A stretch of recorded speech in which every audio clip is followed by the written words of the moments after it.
বর্তমানে ঢাকা শহরে ডেঙ্গু এবং চিকুনগুনিয়ার খুবই উপদ্রব। তাই আপনি যেখানে বসবাস করছেন আপনার আশেপাশে অবশ্যই সার্বক্ষণিকভাবে দৃষ্টি রাখবেন যাতে পরিষ্কার পরিচ্ছন্ন থাকে, কোথাও যেন একটু পানি না বেঁধে থাকে। আমি দেখেন সকালে কাজ করেছি, আমি সিকিউরিটি দিয়ে উপরে ঝুল ছিল, ঝুল ভাঙাইছি, এখানে ঝাড়ু দিয়েছি, এদিকে ঝাড়ু দিয়েছি, এদিকে মোটামুটি যে যতটা পারেন যার যার স্থলের থেকে সে পরিচ্ছন্ন অভিযান চালান। আর যাদের ছাদ বাড়ি আছে ছাদে কোনো অবস্থাতে যেন পানি জমে না থাকে, কার্নিশে পানি জমে না থাকে, ডাবের খোলা ভাঙা হাঁড়ি পাতিলের টুকরায় পানি জমে না থাকে, প্রতিদিন ফুলের টবে পানি জমা না থাকে। যারা ফুলের চাষ করেন বারান্দায় তাদেরকে বলবো ফুলের টবগুলি ডেইলি পরিষ্কার করেন, ডেইলি চেক করবেন কোনো অবস্থায় যেন টবের উপরে পানি না থাকে। পানি থাকলেই কিন্তু বিপদ।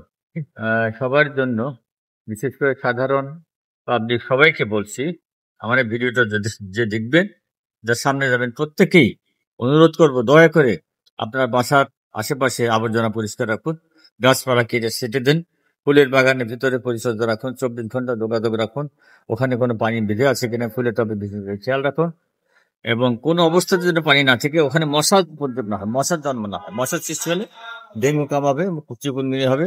ডেঙ্গুতে পর্যন্ত প্রায় 105 জন মারা গেছে, আর প্রতিদিন 1-2 জন করে মারা যাচ্ছে। কাজেই আপনাকে অনুরোধ করব, আমি আমার এই সামাজিক দায়িত্ববোধ থেকে বলছি, আমরা যারা ঢাকা শহরে থাকি বিশেষ করে আমাদের প্রত্যেকটা লোকের আর আশেপাশে সে যেখানে বসবাস করে তার আশেপাশে পরিষ্কার পরিচ্ছন্ন রাখা। আমি কিন্তু আমার এই জায়গাটা মোটামুটি পরিষ্কার পরিচ্ছন্ন রাখার জন্য যথেষ্ট অকিভাল, যথেষ্ট তৎপর। আমার সাথে আমার এই অ্যাসোসিয়েশনে যারা আছে সবাই তৎপর। আমার এখানে 2 জন সিকিউরিটি গার্ড আছে, তারাও মোটামুটি তৎপর। তাদেরকে অবশ্য বলে দিতে হয়, ইনস্ট্রাকশন দিলে তারা পরিষ্কার পরিচ্ছন্ন সবসময় রাখবে। এটা আপনার দায়িত্ব। আপনার তরফ থেকে আপনি যদি নিজে উদ্যোগ না নেন তাহলে কিন্তু পরিষ্কার থাকবে না। এই যে বারান্দায় ঝুল ছিল, সকালে আমি এসে দারণকে দিয়ে ঝুলগুলি পরিষ্কার করেছি। আশেপাশে দেখেন আমার বাড়ির ভিতরে ইনশাল্লাহ কোথাও কোনো ময়লা আবর্জনা নেই, কোনো ময়লা পাবেন না। এদিকে যে আমার পাশের বাড়িওয়ালারা, এদেরকে বহুবার বলেছি, শোনে না। এই টুকটাক কাগজ ছিঁড়ে এখান থেকে পলিথিন ফেলবে, ময়লা ফেলবে, এই একটা জঘন্য অত্যাচার। এর বাড়িওয়ালাকে ডেকে বলেছে, ভাড়াতে ডেকে বলেছে, এরা কথা শোনে না। এই দেখেন সব ময়লাগুলি ফেলে পলিথিন ফেলে আমাদের এখানে জ্যাম করে ফেলেছে। আমরা কত পরিষ্কার করবো? এটা হলো সচেতনতার অভাব, শিক্ষার অভাব।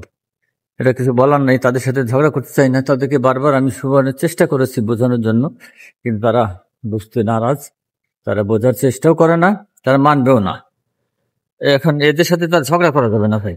প্রতিবেশী ভালো থাকলে আপনি ভালো থাকবেন, প্রতিবেশী ভালো হলে আপনার বসবাস তৃপ্তি পাবেন। আর প্রতিবেশী যদি সেরকম না হয় তাহলে তো আপনি কষ্টের শেষ নেই। যাই হোক, আমাদের পরিচ্ছন্ন অভিযানের আমার সামাজিক দায়বদ্ধতাকে আমি যেটা ভিডিওটা করলাম, আপনি যদি ভালো লাগে আমার কথা শোনেন, অনুসরণ করেন, বাস্তবায়িত করেন, আমার ভিডিও লাইক দেন, শেয়ার দেন, কমেন্ট করেন, আর ছড়িয়ে দিন। আর আপনি যদি আমাকে ফলো না করে থাকেন ফলো করেন, আশা করি ভালো লাগবে। আল্লাহ হাফেজ।